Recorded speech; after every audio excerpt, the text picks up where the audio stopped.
गौतम बुद्ध अधिकांश समय भ्रमण किया करते थे और जहाँ तहाँ ठहरते थे। अपने शिष्यों को और उस स्थान के लोगों को प्रवचन दिया करते थे। एक दिन प्रवचन के अंत में उन्होंने कहा, जागो, समय हाथ से निकला जा रहा है। इसके बाद वे अपने शिष्य आनंद के साथ मुख्य द्वार तक आए और वहाँ पर बहुत भीड़ लगी हुई थी। उसी में से निकल करके एक महिला उनके समक्ष आई और हाथ जोड़कर बोली, धन्यवाद तथागत, आपने मुझे याद दिला दिया। आज एक सेठ के यहाँ मेरा नृत्य का कार्यक्रम था, जो आपका प्रवचन सुनते हुए मुझे विस्मृत हो गया था। अच्छा हुआ आपने याद दिला दिया, कहकर वह पुनः प्रणाम करके चली गई।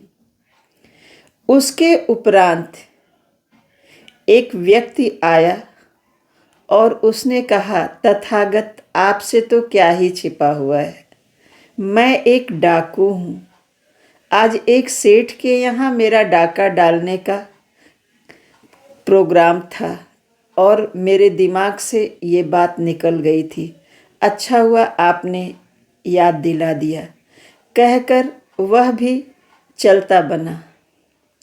उसके कुछ देर के बाद एक वृद्ध व्यक्ति आया और उसने महात्मा बुद्ध से कहा, तथागत, आज आपका प्रवचन सुनकर मेरी आंखें खुल गईं।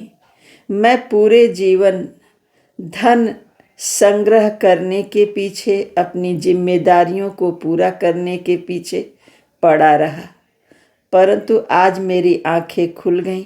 अब बीते हुए समय को मैं अपने आत्म कल्याण के लिए और ईश्वर की आराधना में लगाऊंगा। बहुत बहुत धन्यवाद आपका। ऐसा कहकर वह व्यक्ति चला गया। गौतम बुद्ध ने अपने शिष्य से कहा, देख रहे हो आनंद, मैंने एक ही बात कही कि जागो, समय हाथ से निकला जा रहा है। पर 3 लोगों ने अलग अलग तरह से उस बात का अर्थ निकाला और लोगों ने भी अपने बुद्धि विचार के हिसाब से ही इसका अर्थ निकाला होगा। तो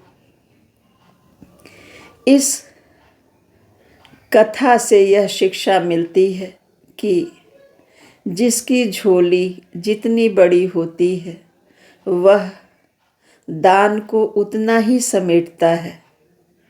तो हमें अपने मनोमस्तिष्क को विकसित करना चाहिए और अच्छी बातों को ज़्यादा से ज़्यादा ग्रहण करना चाहिए, ताकि हम उसे सही दिशा में प्रयोग कर सकें, अपने ज्ञान का, अपनी बुद्धि का और अपने समय का। जागो, समय हाथ से निकला जा रहा है।